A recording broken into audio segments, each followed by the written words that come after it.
दोस्तों, स्वागत है आप सबका हमारे इस क्लास में।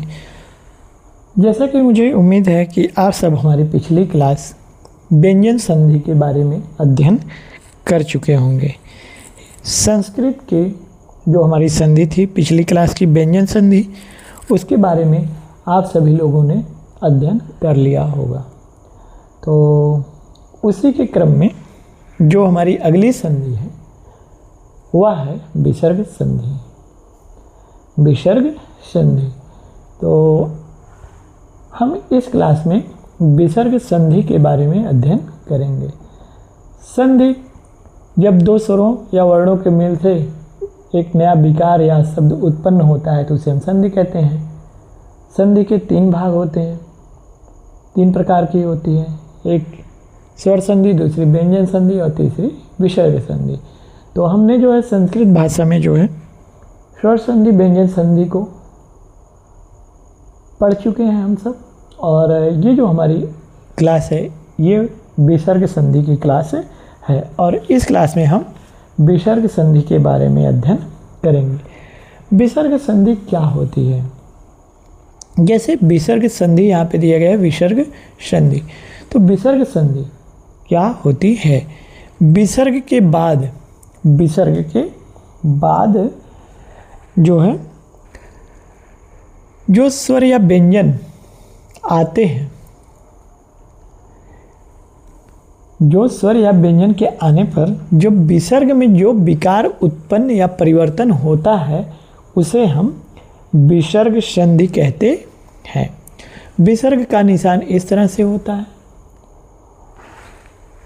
और यहाँ पे अनुनासिक का तो आप लोग जानते ही हैं। विसर्ग, अनुनासिक और विसर्ग, ये जो है निशान आप ध्यान में रखिएगा। विसर्ग का निशान इस तरह से होता है और अनुनासिक का हमने पिछली क्लास व्यंजन संधि में अध्ययन किया है। तो विसर्ग के बाद स्वर या व्यंजन या वर्णों के आने पर विसर्ग में जो परिवर्तन होता है वही हमारा विसर्ग संधि कहलाता है। जैसे कि मनः धन रथ, तो यहाँ पे विसर्ग है, मनः मतलब विसर्ग है और इसका जो है यहाँ पे मनोरथ है। यहाँ पे इसका परिवर्तन होकर के ये बन गया हमारा मनोरथ। अब हम यहाँ पे देखते हैं विसर्ग संधि के प्रकार। तो विसर्ग संधि के चार प्रकार होते हैं, मुख्य रूप से चार प्रकार होते हैं। और ये जो हमारा पहला प्रकार है वह है षत्व संधि। षत्व संधि, इसका जो यहाँ पे परिभाषा है, कोई खर प्रत्याहार का वर्ण आता है तो विसर्ग के स्थान पर सा हो जाता है। खर प्रत्याहार को हम पिछली क्लास यानी व्यंजन संधि में अध्ययन किए हैं कि खर प्रत्याहार जो हमारा होता है वह प्रत्येक वर्ण चतुर्थाहार में कुल 13 वर्ण आते हैं। कुल 13 वर्ण आते हैं। इसके अंतर्गत जो वर्ण आते हैं वह पहला दूसरा, प्रत्येक वर्ग का पहला दूसरा और स ख स ये वर्ग आते हैं। तो खर प्रत्याहार के अंतर्गत जो हमारे वर्ण आते हैं वह प्रत्येक वर्ग का पहला दूसरा और स ख स आता है। तो इन दोनों के अब यहाँ पे हमारा जो अर्थ दिया गया है षत्व संधि का, कोई खर प्रत्याहार का वर्ण आता है। खर प्रत्याहार मतलब किसी वर्ग का पहला दूसरा वर्ग आता है या शाखा शाह आता है तो विसर्ग के स्थान पर सा हो जाता है। अब यहाँ पे हम देखते हैं, जैसे हमारा ये खर प्रत्याहार एक तरह से हमारा दिया गया है यहाँ पे, और एक और यहाँ पे था, हाँ ये 2 4 6 2 8 2 10 और स ख स, ये जो हमारे 3 होते हैं ये मिलकर के हमारे 13 हो जाते हैं। तो जैसे विसर्ग के बाद हम यहाँ पे देखेंगे कि यहाँ पे च छ है तो इसका सा में परिवर्तन होता है, परंतु अस्तो अश्चुना संधि के अनुसार, अस्तो अश्चुना संधि के अनुसार ये हमारा श हो जाता है। और ट जो है यह हमारा जो है इसका जो है यहाँ पे विसर्ग के स्थान पर सा होता है, परंतु खष्णा खष्ट अ की संधि के स्थान पर ये ख हो जाता है। तो हम इसका कुछ उदाहरण देखते हैं, जैसे निधन छलम। एक उदाहरण हम देखते हैं यहाँ पे, निधन छलम, निधन छलम। अब हम देखेंगे यहाँ पे जो हमारा विसर्ग है उसके स्थान पर जो है या यहाँ पे हो जाएगा निस धन छलम, और ये हमारा हो गया निश्चलम।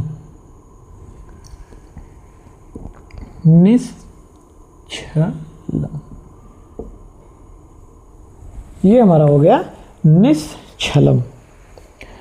तो इस तरह से आप देखेंगे नि जो विसर्ग है उसका सा में परिवर्तन हुआ और सा का अश्व संधि के अनुसार जो है सा में परिवर्तन होकर के ये हमारा हो गया निश्चलम।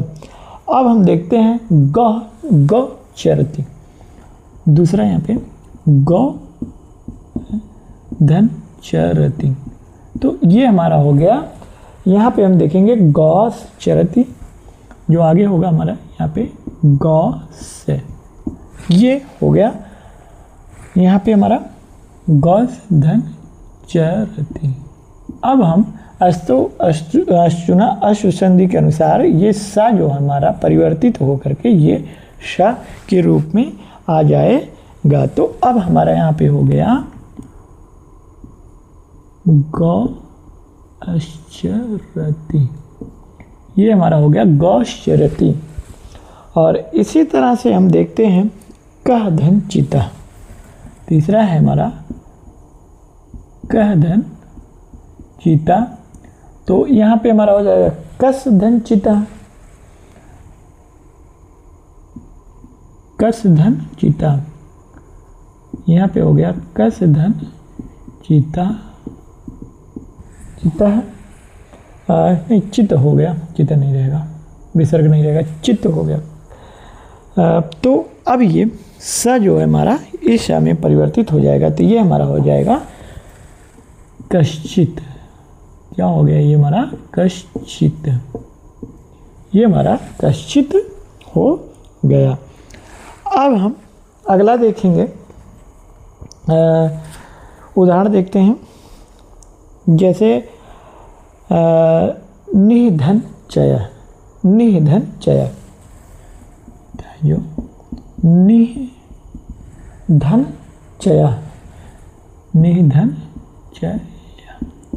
अब अगर हम देखेंगे तो ये हमारा हो जाएगा निषधन चया।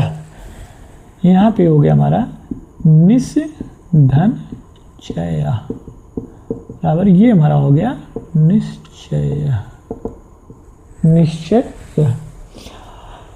तो इस तरह से जो है हमारा ये परिवर्तन हो जाता है। अब हम आगे देखते हैं, जो हमारी अगली संधि है वह है ऋतु संधि। ऋतु संधि देखते हैं।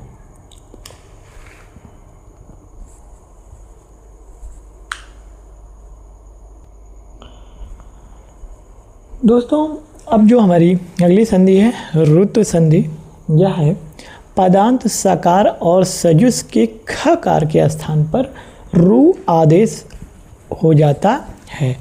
रु में उ की संज्ञा होकर के, अब इसमें देखिए एक और भाग है, रु में उ की संज्ञा होकर जो है लोप हो जाता है और रा शेष बचता है।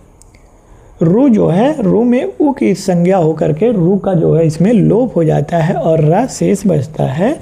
अब यहाँ पे एक और तीसरा भाग है इसका, जब रा के ठीक पहले हर्ष आ ना हो और रु या रा के ठीक बाद में खर ना हो, खर प्रत्याहार हमने अभी आपको बताया था, तो खर प्रत्याहार ना हो तो यह रा ही रहता है, इसे ऋतु संधि कहते हैं। जैसे हम एक उदाहरण देखते हैं, कविश धन अयम। पहला उदाहरण हमारा कविश धन अयम, कविश धन अयम। अब हम यहाँ पे देखेंगे कि ये जो हमारा है सकार का सुजुस के कार के स्थान पर रु आदेश हो जाता है। तो यहाँ पे हमारा हो गया कविरुधन अयम। अब यहाँ पे हमारा हो गया कविरुधन अयम हो गया। अब हम इसका देखते हैं, यहाँ पे ऊ आ गया, नहीं आ है। अब यहाँ पे जब रा के ठीक पहले आ ना हो और रू के ठीक बाद में खर ना हो तो यह रा होता है।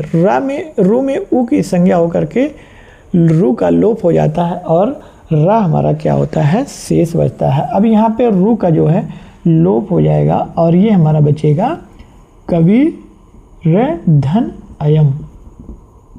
और अब ये हमारा हो गया कविरयम। अब यहाँ पे हमारा हो गया ये जो है कविरयम, यह हमारा ऋतु संधि के रूप में आया है। अब हम देखते हैं जैसे हरेश धन इदम, अगला है हरेश धन इदम, दूसरा है हरेश धन इदम, हरेश धन इदम। तो अब क्या होगा यहाँ पे, स का रू में हो जाएगा हरे, फिर ये रू, फिर धन इदम। अब रू का रा में परिवर्तन हो गया तो ये हमारा हो गया हरे रिदम। क्या हो गया, हरे रिदम, हरे रिदम। इस रूप में हमारा परिवर्तन हो गया। अब हम अगला देखते हैं गौस धन अयम। एक और संधि देखते हैं, तीसरा गौस धन अयम। तो यहाँ पे हमारा हो गया गौ रू धन अयम अयम है। तो अब यहाँ पे हमारा हो गया गौरयम है। तो यहाँ पे रू का लोप होकर के रा हो गया और यह हमारा हो गया गौरयम। अब इसी तरह से हम देखेंगे कि हरि से धन उसका भानुष धन अयम। एक और उदाहरण हम देखते हैं, इसके बाद अगली संधि पे चलेंगे। भानुष धन अयम, भानुष धन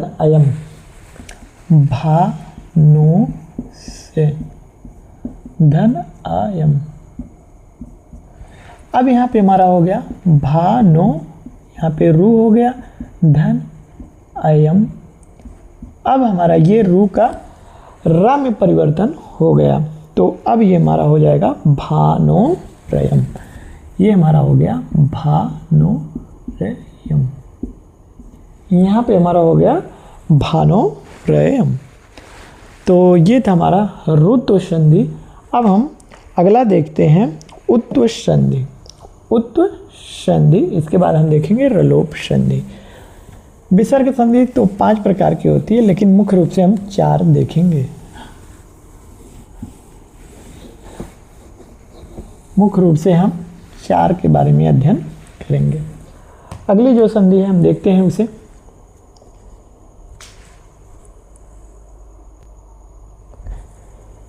दोस्तों, ये जो हमारी तीसरी संधि है विसर्ग संधि के अंतर्गत उत्व संधि, यदि इसका नियम है, यदि रू के ठीक पहले हश्व आ हो और रू के ठीक बाद में पुनः हश्व आ हो तो ऐसे में 2 हश्व आ के बीच में बैठे रू या र का ऊ हो जाता है। इसे ही हश्व संधि कहते, उत्व संधि कहते हैं। उत्व संधि का मतलब है कि जब 2 मतलब पहले रू के ठीक पहले हश्व और उसके हश्व आ और उसके ठीक बाद हश्व आ, मतलब 2 हश्व आ के बीच में जो रू होता है बैठे रू या रा का ऊ हो जाता है। जैसे हम देखते हैं रामस धन नमति, रामस धन नमति, रामस धन नमति। तो अब यहाँ पे क्या हो जाएगा हमारा, ये हो गया हमारा रामो नमति। ये हमारा हो गया रामो नमति। अब हम देखते हैं आगे मृगम धावती। एक और उदाहरण हमारा देखते हैं यहाँ पे, मृगम मृगम धन धावती। तो इसका हमारा हो गया मृगो धावती, उ में परिवर्तन हो गया, तो ये हमारा हो गया मृगो धावती। ये हो गया मृगो धावती। अब हम देखते हैं पयस धन धरः। तीसरा देखते हैं हम यहाँ पे एक उदाहरण, पयस धन धरः, पयस धन धरः। यहाँ पे हो गया पयस धन धरः। अब ये हमारा हो गया पयो धरः। यहाँ पे हो गया हमारा पयो धरः। ये हमारा इस रूप में परिवर्तन हो गया। अब हम देखते हैं चौथा एक और नियम, उदाहरण, सरस धन वरः। सरस धन वरः, तो ये हमारा हो गया सरोवरः, सरोवरः। और अगला है हमारा यशस धन दा। पांचवा है यशस धन दा। अब यहाँ पे हमारा हो गया यशोदा, यशोदा। यहाँ पे आप देखेंगे कि जो हमारा यहाँ पे हर्ष, दो हर्ष आ के बीच में रू आया है, तो इसका क्या हो गया है, हमारा ओ के रूप में परिवर्तन हो गया है। अब हम देखते हैं रलोप संधि। रा के बाद रा आए तो पूर्व रा का लोप हो जाता है। अब हम देखते हैं रलोप संधि। चौथी हमारी संधि है रलोप संधि। चौथी है हमारी रलोप संधि। रलोप संधि, रलोप संधि, इसका जो सूत्र है रो री होता है, रो री। अब हम देखेंगे रा के बाद रा आए तो, यदि रा के बाद रा आए तो पहले वाले र का, पहले यानी तो पूर्व, यहाँ पे हम लिख दे रहे हैं पूर्व र का लोप हो जाता है, लोप हो जाता है। अब यहाँ पे पूर्व र का हमारा क्या हो जाता है, लोप हो जाता है। जैसे अब हम देखते हैं बालकाश धन रमन्ते, बालकाश धन रमन्ते, बालकाश धन रमन्ते। उदाहरण है बालकाश धन रमन्ते। अब हम इसे देखेंगे, ये हमारा है पदांत सकार, पदांत शकार। यहाँ पे है पदांत शकार, ये हो गया पदांत सकार। अब हम देखते हैं बालका, बालका रू धन रमन्ते, रमन्ते। अब यहाँ पे हमारा हो गया समझो सो रूप में सा कैसे पर। अब यहाँ पे बालका रू का, अब यहाँ पे हम देखेंगे रा के रूप में परिवर्तन, बालका, बालका रा धन रमन्ते। अब यहाँ इस रा का हमारा लोप हो जाएगा, तो ये हमारा हो गया बालका रमन्ते, ये हो गया बालका रमन्ते। यहाँ पे हमारा जो था रा का लोप हो गया और ये हमारा हो गया बालका रमन्ते। अब हम देखते हैं गौस धन रंभते। दूसरा उदाहरण है, दूसरा यहाँ पे हम देखेंगे गौस धन रंभते। तो यहाँ पे जो है हम देखेंगे गौरू हो जाएगा, गौरू का फिर गौर हो जाएगा, रंभते, फिर हमारा जो है गौर, फिर रा का लोप होगा तो गौ रंभते हो जाएगा। जैसे अब यहाँ पे हमारा गौ फिर रू, गौ रू धन रंभते।